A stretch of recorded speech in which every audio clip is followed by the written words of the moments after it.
जय श्री हरि। श्रीमद्भागवत महापुराणम चतुर्थः स्कंधः अथ विंशोऽध्यायः। अब हम श्रीमद्भागवत महापुराण के चतुर्थ स्कंद में 20वां अध्याय सुनते हैं। महाराज पृथु की यज्ञशाला में श्री विष्णु भगवान का प्रादुर्भाव। श्री गणेशाय नमः। श्री सरस्वत्यै नमः। श्री गुरवे नमः। श्री पुराण पुरुषोत्तमाय नमः। पिछले चतुर्थ स्कंद के 19वें अध्याय में हमने सुना कि महाराज पृथु ने मनु महाराज के ब्रह्मावर्त क्षेत्र में जहाँ सरस्वती नदी बहती थी वहाँ 100 अश्वमेध यज्ञ करने की दीक्षा ली थी। उनके 99 यज्ञ पूरे हो गए। 100वां यज्ञ जब वे कर रहे थे तब देवराज इंद्र को पृथु महाराज से ईर्ष्या हुई। महाराज पृथु के यज्ञ में सबके अंतरात्मा सर्वलोक पूज्य जगदीश्वर भगवान श्री हरि ने यज्ञेश्वर रूप से साक्षात दर्शन दिया था। बोलिए यज्ञ नारायण भगवान की जय। उनका यज्ञ बड़ा ही दिव्य था। उस यज्ञ में सभी लोग पधारे थे। उस यज्ञ में 4 प्रकार के अन्न, भक्ष्य, भोज्य, चोष्य और लेह्य, ये चारों प्रकार के अन्नों की व्यवस्था थी। और नदियां आदि सभी वहां पर अपनी अपनी सुविधा के अनुसार अपनी अपनी भावना के अनुसार सेवाएं कर रही थी। पृथु महाराज यज्ञ द्वारा भगवान यज्ञपति की जब आराधना कर रहे थे तब इंद्र ने ईर्ष्या के कारण गुप्त रूप से पृथु महाराज के अश्वमेध यज्ञ का घोड़ा हर दिया और सबसे पहले उन्होंने पाखंड वेश को धारण कर लिया था। पाखंड वेश अधर्म में धर्म का भ्रम उत्पन्न करने वाला है। उसका आश्रय लेकर पापी मनुष्य भी धर्मात्मा सा लगता है। वास्तव में पहचानना बड़ा मुश्किल हो जाता है कि ये पापी है अथवा पुण्यात्मा है, क्योंकि पाखंड करने वाले प्रायः ऊपर से बड़े अच्छे दिखते हैं। अब देवराज इंद्र घोड़ों को लेकर आकाश में जा रहे थे। अत्रि ऋषि की उन पर दृष्टि पड़ी। उन्होंने पृथु महाराज के पुत्र से कहा कि तुम इसे मार डालो। लेकिन जब पृथु महाराज के पुत्र देवराज इंद्र के पास पहुंचे तो देखा कि देवराज इंद्र सिर पर बड़ी बड़ी जटाएं और शरीर में भस्म लगाए हुए हैं।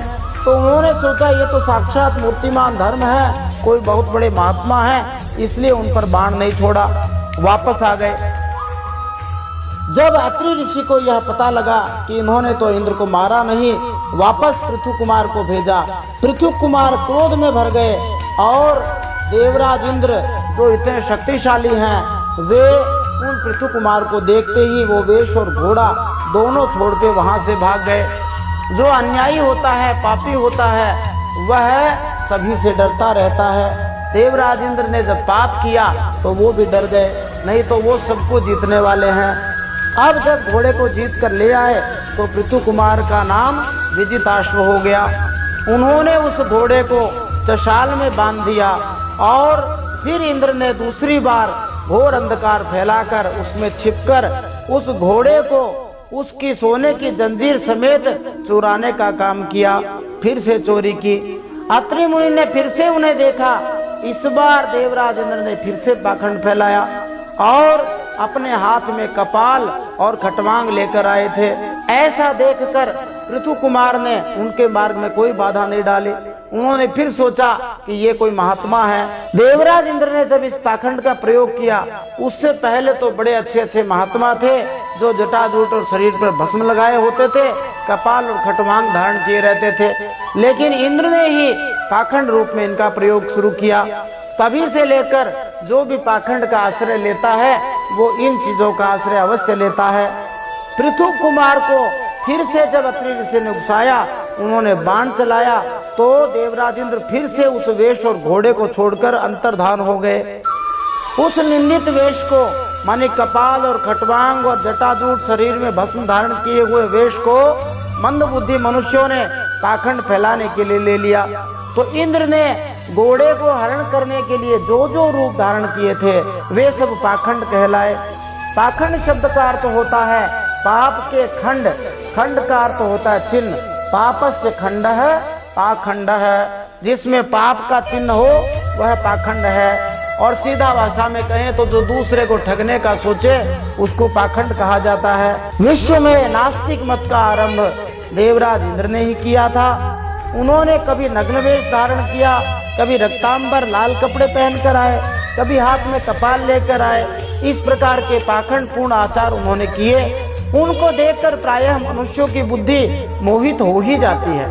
क्यों?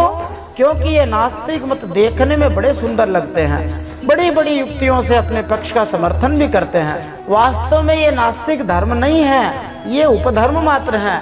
लोग भ्रमवश धर्म मानकर उनमें आसक्त हो जाते हैं। इसलिए कभी भी नास्तिक नहीं होना चाहिए। कुछ चीजें ऐसी हैं जिनको मानने या न मानने से उसकी सत्ता पे कोई प्रभाव नहीं पड़ता। मानने में फायदा है, नहीं मानने में नुकसान है। अब पृथु महाराज को जब पता लगा कि देवराज इंद्र इस प्रकार की कुचाल चल रहे हैं, उन्हें क्रोध आया और वे उनको मारने के लिए तैयार हो गए। ऋत्विजों ने, ब्राह्मणों ने पृथु महाराज को रोका और कहा, आपने यज्ञ दीक्षा ली हुई है, आप वध नहीं कर सकते, आप चिंता क्यों करते हो? प्राचीन समय के ब्राह्मण ऋषि मुनि ऐसे शक्तिशाली थे, उन्होंने कहा चिंता मत करो, हम अभी मंत्रों के द्वारा देवराज इंद्र की ही आहुति दिए डालते हैं। ऐसी शक्ति थी ब्राह्मणों और ऋषियों के अंदर, इसीलिए सारे लोग उनको वंदन करते थे, प्रणाम करते थे। याजकों ने क्रोध भर के इंद्र का आह्वान किया और जैसे ही आहुति देना चाह रहे थे, ब्रह्मा जी प्रकट होकर उन्हें रोकने को आ गए। ब्रह्मा जी ने उन्हें कहा कि तुम्हें इंद्र को नहीं मारना चाहिए। यह यज्ञ संगक इंद्र तो श्री भगवान की ही मूर्ति है। तुम यज्ञ द्वारा जिन देवताओं की आराधना कर रहे हो वे इंद्र भगवान के ही तो अंग है और तुम यज्ञ द्वारा उन्हें ही मारना चाह रहे हो। इंद्र ने जो जो पाखंड फैलाया है वह धर्म का उच्छेदन करने वाला है, इसलिए तुम उस पर ध्यान मत दो। अब उससे ज्यादा विरोध भी नहीं करो, नहीं तो वह और पाखंड के मार्गों का प्रचार करेगा। ब्रह्मा जी सही बात समझा रहे हैं कि जो पापी हो, पाखंडी हो, दुष्ट हो, उनकी बातों पर ज्यादा ध्यान भी नहीं देना चाहिए, उनसे ज्यादा विरोध भी नहीं करना चाहिए, नहीं तो वो और नए नए तरीके अपनाएगा और इससे क्या होगा, दूसरे लोग प्रभावित होंगे। वे अपना नाश तो निश्चित ही जल्दी ही करवा बैठते हैं। ब्रह्मा जी ने पृथु महाराज से कहा, आप 100 यज्ञ रहने दो, 99 यज्ञ हो गए उतने ही बहुत है, क्योंकि जो मोक्ष धर्म को जानने वाले हैं उन्हें यज्ञानुष्ठानों की आवश्यकता ही कहाँ है। उन्हें तो वैसे ही श्री हरि का धाम मिलने वाला है। अब ये यज्ञ बंद कर दो। इसी के कारण इंद्र के चलाए हुए पाखंडों से धर्म का नाश हो रहा है, क्योंकि देवताओं में बड़ा दुराग्रह होता है। जरा विचार तो कीजिए, जो इंद्र घोड़े को चुरा कर आपके यज्ञ में विघ्न डाल रहा था, उसी के रचे हुए इन पाखंडों की ओर सारी जनता खींची जा रही है। और यह प्रचंड पाखंड पथरूप इंद्र की माया ही अधर्म की जननी है, इसलिए पाखंड से सदा ही बचना चाहिए। आज हम श्रीमद् भागवत महापुराण के चतुर्थ स्कंद के 20वें अध्याय में महाराज पृथु की यज्ञशाला में श्री विष्णु भगवान के प्रादुर्भाव के प्रसंग में इन प्रश्नों के उत्तर प्राप्त कर सकते हैं। श्री भगवान विष्णु पृथु महाराज से किसे व क्यों क्षमा करने के लिए कहते हैं? श्री भगवान के अनुसार यदि उत्तम कोटि के भक्त भी श्री भगवान की माया से मोहित हो जाए तो क्या समझना चाहिए? परम शांति ब्रह्म अथवा कैवल्य क्या है? श्री भगवान में दृढ़ अनुराग रखने वाले बुद्धिमान भक्त किनके वशीभूत कभी नहीं होते? किसने श्री भगवान से 10,000 कान वरदान में मांगे थे? भगवान के सुयश व कथा क्यों सुननी चाहिए? पृथु महाराज और लक्ष्मी माता में कलह छिड़ने की संभावना क्यों हुई? ऐसा परिहास में पृथु महाराज ने कहा, मजाक में कहा, इसका सर्वत्र सब जगह मंगल ही मंगल होता है। तो आइए इन सब प्रश्नों के उत्तर आज के चतुर्थ स्कंद के 20वें अध्याय में प्राप्त करते हैं। जय श्री हरि। नारायणं नमस्कृत्य नरं चैव नरोत्तमं देवीं सरस्वतीं व्यासं ततो जयमुदीरयेत्। भगवान श्री नरनारायण को प्रणाम करते हुए, श्री गणेश जी भगवान को प्रणाम करते हुए, माता सरस्वती को प्रणाम करते हुए, वेदव्यास भगवान को प्रणाम करते हुए, हृदयाराध्य श्री हरिचरणों में प्रणाम करते हुए, भगवत स्वरूप श्रीमद् भागवत को प्रणाम करते हुए, श्री सुखदेव मुनि और परीक्षित महाराज को प्रणाम करते हुए, भगवान श्री हरि के अंशावतार पृथु महाराज को प्रणाम करते हुए, अनंत कोटि सब संत महात्माओं को प्रणाम करते हुए अब हम पृथु चरित्र में श्रीमद् भागवत महापुराण के चतुर्थ स्कंद के अंतर्गत 20वां अध्याय सुनते हैं। श्रीमद् भागवत महापुराणम चतुर्थ स्कंध अथ विंशोऽध्याय। महाराज पृथु की यज्ञशाला में श्री विष्णु भगवान का प्रादुर्भाव। मैत्रेय उवाच भगवानपि वैकुंठः साकं भगवता विभुः यज्ञैर्यज्ञपतिस्तुष्टो यज्ञभुक्तमभाषत। श्री भगवान उवाच एष ते कारशीद्भङ्गं हयमेधशतस्य क्षमापयत आत्मानममुष्य क्षन्तुमर्हसि। श्री मैत्रेय जी विदुर जी से कहते हैं, महाराज पृथु के 99 यज्ञों से यज्ञ भोक्ता यज्ञेश्वर भगवान विष्णु को भी बड़ा संतोष हुआ। उन्होंने इंद्र के सहित वहां उपस्थित होकर पृथु महाराज से कहा। श्री भगवान ने कहा, हे राजन, इंद्र ने तुम्हारे 100 अश्वमेध पूरे करने के संकल्प में विघ्न डाला है। अब ये तुमसे क्षमा चाहते हैं, तुम इन्हें क्षमा कर दो। सुधियः साधवो लोके नरदेव नरोत्तमाः नाभिद्रुह्यन्ते भूतेभ्यो यर्हिनात्मा कलेवरम् पुरुषा यदि मुह्यन्ति त्वादृशा देव मायया श्रमैव परं जातो दीर्घया वृद्ध सेवया। श्री भगवान कहते हैं, जो श्रेष्ठ मनुष्य साधु और सद्बुद्धि संपन्न होते हैं वे दूसरे जीवों से द्रोह नहीं करते, क्योंकि यह शरीर ही आत्मा नहीं है। यदि तुम जैसे लोग भी मेरी माया से मोहित हो जाएं, तो समझना चाहिए कि बहुत दिनों तक की हुई ज्ञानी जनों की सेवा से कोरा श्रम ही हाथ लगा है, इसलिए कभी वैर नहीं रखना चाहिए।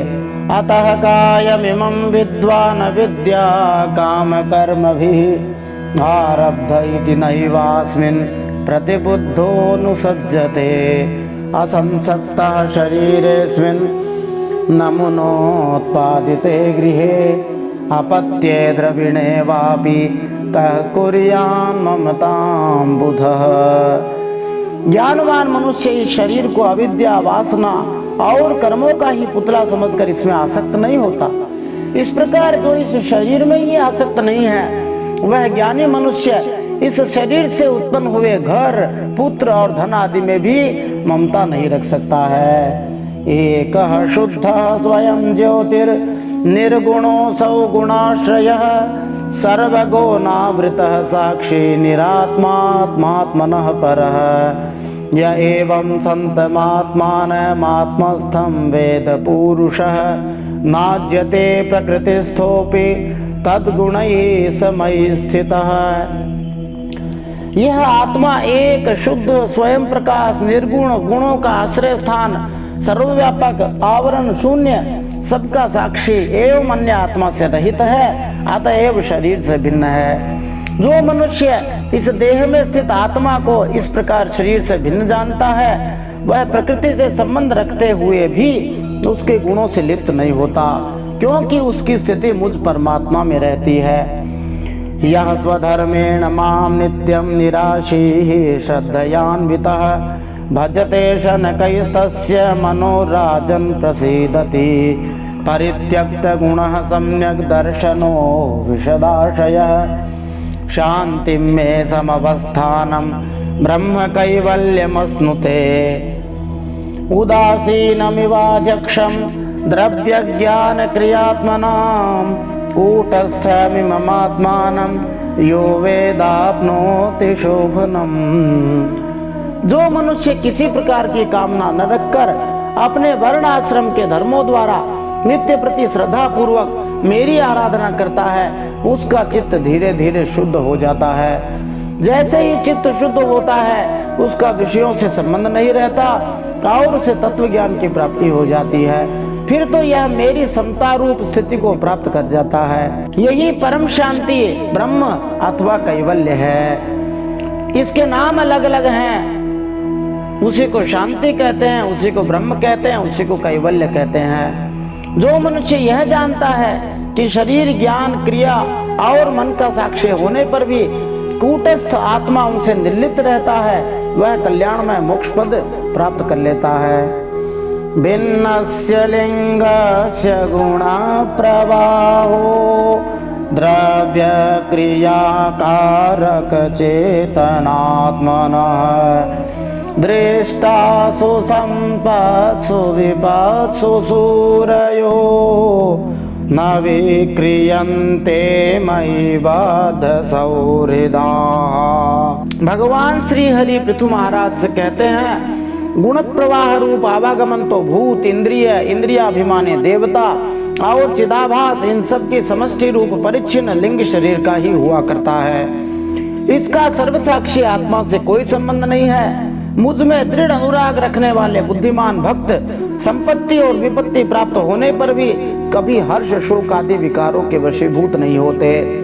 जो मेरे भक्त होते हैं वो संपत्ति आने पर कभी प्रसन्न नहीं होते और थोड़ी सी विपत्ति आने पर दुखी नहीं होते। समः समानोत्तम मध्यमाधमः सुखे च दुखे च जितेन्द्रियाशयः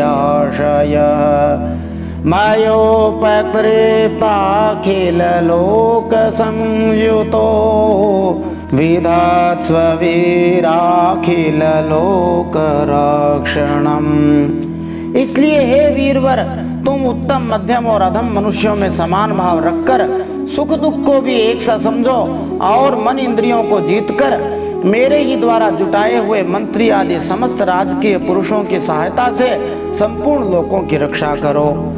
श्रेय प्रजापालनमेव राज्ञो यत्साम्पराये सुकृताचष्टमंसम् हरतान्यथा ऋतपुण्यः प्रजानां मरक्षिता करहारोगमाति। राजा का कल्याण प्रजापालन में ही है। इससे उसे परलोक में प्रजा के पुण्य का छठा भाग मिलता है। इसके विपरीत जो राजा प्रजा की रक्षा तो करता नहीं बल्कि उससे कर वसूलता रहता है, उसका सारा पुण्य तो प्रजा छीन ले जाती है और बदले में उसे प्रजा के पाप का भागी भी होना पड़ता है। एवं द्विजाग्र्यानुमतानुवृत्त धर्म प्रधानोऽन्यतमो वितास्या ह्रस्वेन कालेन गृहोपयातान् द्रष्टासि सिद्धाननुरक्तलोकः। ऐसा विचार कर यदि तुम श्रेष्ठ ब्राह्मणों की सम्मति और पूर्व परंपरा से प्राप्त हुए धर्म को ही मुख्यतः अपना लो और कहीं भी आसक्त न होकर इस पृथ्वी का न्याय से पालन करोगे तो सब लोग तुमसे प्रेम करेंगे और कुछ ही दिनों में तुम्हें घर बैठे ही सनकादि सिद्धों के दर्शन हो जाएंगे। वरम च मत्कंचन मानवेंद्र वृणीष्वतेऽहं गुणशील यंत्रिता नाहं मखैर्वै सुलभस्तपोभिर्योगेन वा यत्समचित्तवर्ती। तुम्हारे गुणों ने और स्वभाव ने मुझे वश में कर लिया है, अतः तुम्हें जो इच्छा हो मुझसे वरदान मांग लो। उन क्षमा आदि गुणों से रहित यज्ञ, तप अथवा योग के द्वारा मुझको पाना सरल नहीं है। मैं तो उन्हीं के हृदय में रहता हूँ जिनके चित्त में समता रहती है। समता का अर्थ हुआ कि जो सुख दुख आदि के अंदर विचलित नहीं होता है, सदा समभाव में रहता है। मैत्रेय उवाच सैत्थं लोकगुरुणा विश्वक्सेनेन विश्वजित् अनुशासित आदेशं शिरसा जगृहे हरेः स्पृशन्तं पादयो प्रेम्णा व्रीडितं स्वेन कर्मणा शतक्रतुं परिष्वज्य विद्वेषं विससर्जः। श्री मैत्रेय जी कहते हैं, विदुर जी, सर्वलोक गुरु भगवान श्री हरि के इस प्रकार कहने पर जगत विजयी महाराज पृथु ने उनकी आज्ञा सिर पे धारण कर ली।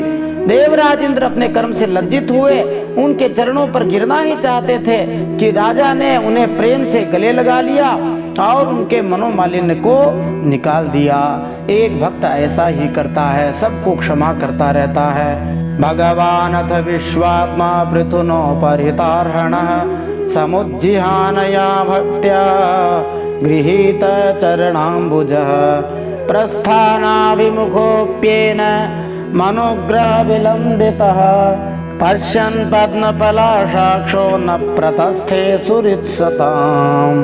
फिर पृथु महाराज ने विश्वात्मा भक्तवत्सल भगवान का पूजन किया और क्षण क्षण में उमड़ते हुए भक्ति भाव से निमग्न होकर श्री भगवान के चरण कमल पकड़ लिए।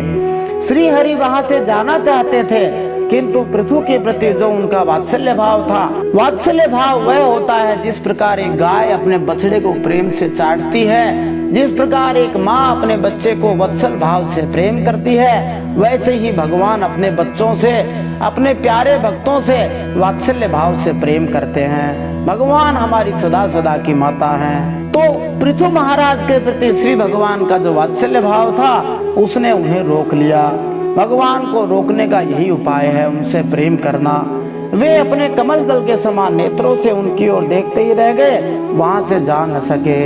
अब यहाँ पर इंद्रवंशा और वंशस्थ के मेल से मिले हुए श्लोक हैं। दोनों में ही 12 अक्षर ही होते हैं। प्रत्येक चरण में 12 अक्षरों के छंद में पहले अक्षर को पहचान कर हम इंद्रवंशा और वंशस्थ में भेद कर सकते हैं। यदि पहला अक्षर गुरु है तो इंद्रवंशा और पहला लघु है तो वंशस्थ है। वैसे इसको मिला के इंद्रवंशा और वंशस्थ को उपजाति मिश्र भी कहते हैं। स आदिराजो रचितांजलिर्हरिं विलोकितुं नाशकदशु लोचना न किंचनो वा च स बाष्पविक्लवो हृदोपगुह्यामुमधादवस्थितः। आदिराज महाराज पृथु भी नेत्रों में जल भर आने के कारण न तो भगवान का दर्शन कर सके, न तो कंठ गदगद हो जाने से कुछ बोल सके। उन्हें हृदय से आलिंगन कर पकड़े रहे और हाथ जोड़े ज्यों के त्यों खड़े रह गए। अथावमृज्या शुक्ला विलोकयन् अत्रितदृग्गोचरमापुरुषम् पदास्पृशन्तं क्षितिमंस उन्नते विन्यास्तहस्ताग्रमुरंगविद्विषः। भगवान अपने चरण कमलों से पृथ्वी को स्पर्श किए खड़े थे। उनका कर का अग्रभाग गरुड़ जी के ऊंचे कंधे पर रखा हुआ था। महाराज पृथु नेत्रों के आंसू पहुंचकर अतृप्त दृष्टि से उन भगवान की ओर देखते हुए इस प्रकार स्तुति करने लगे। अब यहाँ से पृथु महाराज ने श्री भगवान के वंशस्थ और इंद्रवंशा मिश्रित उपजाति छंद में भगवान की स्तुति की है। 9 श्लोकों में पृथु महाराज स्तुति करते हैं। पृथुरुवाच वरान् विभो त्वद् वरदेश्वराद्बुधः कथं वृणीते गुणविक्रियात्मनाम् येनार्काणामपि सन्ति देहिनां तानीश कैवल्यपते वृणेन च। पृथु महाराज भगवान से कहते, हे मोक्ष देने वाले हरि, आप वर देने वाले ब्रह्मा आदि देवताओं को भी वर देने में समर्थ हैं। कोई भी बुद्धिमान मनुष्य आपसे देह के अभिमानियों के भोगने योग्य विषयों को कैसे मांग सकता है? वे तो नारकी जीवों को भी मिलते ही हैं, अतः मैं इन तुच्छ विषयों को आपसे नहीं मांगता। तो बड़ा सुंदर वरदान भगवान से मांगते हैं। ऐसा वरदान बहुत कम लोगों ने मांगा है। न कामये नाथ तदप्यहं क्वचिन् न यत्र युष्मत् चरणाम्बुजासवः महत्तमान्तर हृदयान्मुखच्युतो विधत् स्वकर्णायुतमेष मे वरः। मुझे तो उस मोक्ष पद की भी इच्छा नहीं है जिसमें महापुरुषों के हृदय से उनके मुख द्वारा निकला हुआ आपके चरण कमलों का मकरंद नहीं है, जहां आपकी कीर्ति कथा सुनने का सुख नहीं मिलता। इसलिए मेरी तो एक ही प्रार्थना है, आप मुझे 10,000 कान दीजिए जिनसे मैं आपके लीला गुणों को सुनता ही रहूं। 10,000 कान का मतलब हुआ कि मैं सदा ही आपकी लीला कथा सुनता रहूं, सदा ही मेरा मन आपकी कथाओं से तृप्त न हो। गोस्वामी तुलसीदास जी ने लिखा, रामचरित जे सुनत अघाई रस विशेष जाना तिन नाही। जो भगवान का चरित्र सुन के कहते हैं हमने तो खूब कथा सुनी है, उनको समझो कि अभी तक रस मिला नहीं है। भागवत जी के अंदर बार बार प्रत्येक अध्याय में अलग अलग छंदों का प्रयोग इसीलिए हुआ है कि इन छंदों में जो गेयता है वो एक प्रकार से जैसे गाने होते हैं, उन सब गानों की अलग अलग राग होती है। भले ही कोई फिल्म याद न रहे पर उस फिल्म का गाना याद रह जाता है। इसीलिए अलग अलग छंदों में सुखदेव जी और व्यास जी महाराज ने भागवत जी को गाया है। इसीलिए इसको गाने से एक अद्भुत आनंद की प्राप्ति होती है। सौतम श्लोकमहं मुखच्युतो भवत्पदाम्भोज सुधाकर्णानिल स्मृतिं पुनर्विस्मृततत्त्ववर्त्मनां को योगिनां नो वितरत्यलं वरैः। हे पुण्य कीर्ति प्रभु, आपके चरण कमल मकरंद रूपी अमृत कणों को लेकर महापुरुषों के मुख से जो वायु निकलती है उसी में इतनी शक्ति होती है कि वह तत्व को भूले हुए हम कुयोगियों को पुनः तत्व ज्ञान करा देती है। अतएव हमें दूसरे कोई वर की आवश्यकता नहीं है। यशः शिवं सुश्रवयार्य संगमे यदृच्छया चोपसृणोति ते सकृत् कथं गुणज्ञो विरमेद्विना पशुं श्रीर्या प्रवाव्रे गुण संग्रहेच्छया। सत्संग में आपके मंगलमय सुयश को दैववश एक बार भी सुन लेने पर कोई पशु बुद्धि मनुष्य भले ही तृप्त हो जाए, गुणग्राही उसे कैसे छोड़ सकता है। सब प्रकार के पुरुषार्थों की सिद्धि के लिए स्वयं लक्ष्मी जी भी आपके सुयश को सुनना चाहती हैं। तो यदि सभी पुरुषार्थ सिद्ध करने हो तो श्री भगवान के चरित्रों का, श्री भगवान के यश का सदा ही गायन करना चाहिए। यह बात बार बार सभी महात्माओं ने, सभी भक्तों ने गाई है। अथा भजे त्वाखिल पुरुषोत्तमं गुणालयं पद्मकरेवलालसः अप्यावयोरेकपति स्पृधो कलिर् न स्यात्कृतत्वच्चरणैकतानयोः। अब लक्ष्मी जी की तरह मैं भी अत्यंत उत्सुकता से आप सभी गुणों के धाम पुरुषोत्तम भगवान की सेवा ही करना चाहता हूँ। अब परिहास में पृथु महाराज मजाक में कहते हैं, किंतु कहीं ऐसा ना हो जाए कि एक ही पति की सेवा प्राप्त करने की होड़ होने के कारण आपके चरणों में ही मन को एकाग्र करने वाले लक्ष्मी जी और हमारे बीच में कलह छिड़ जाए। ये केवल मजाक की ही बात है। भगवान और भगवान के भक्त भी कभी कभार हंसी ठट्ठा मजाक कर लेते हैं। भगवान तो सदा ही गंभीर रहते हैं, उनके भक्त भी गंभीर रहते हैं, पर कभी कभार भगवान के भक्त भी भगवान से थोड़ी मस्करी कर लेते हैं कि कहीं ऐसा ना हो जाए। भगवान तो जगतपति हैं, सभी के पति हैं, तो लक्ष्मी जी सेवा करें और सभी लोग सेवा करें। और भगवान का एक रूप तो है नहीं, सारा संसार ही भगवत स्वरूप है। बोलिए भक्त वत्सल भगवान की जय, अनंत भगवान की जय। जगत जनन्यां जगदीश वैशसं स्यादेव यत्कर्मणि न समीहितं करोषि फल्गुवप्युर्दीन वत्सलः स्वएव धिष्णे भिरतस्य किं तया।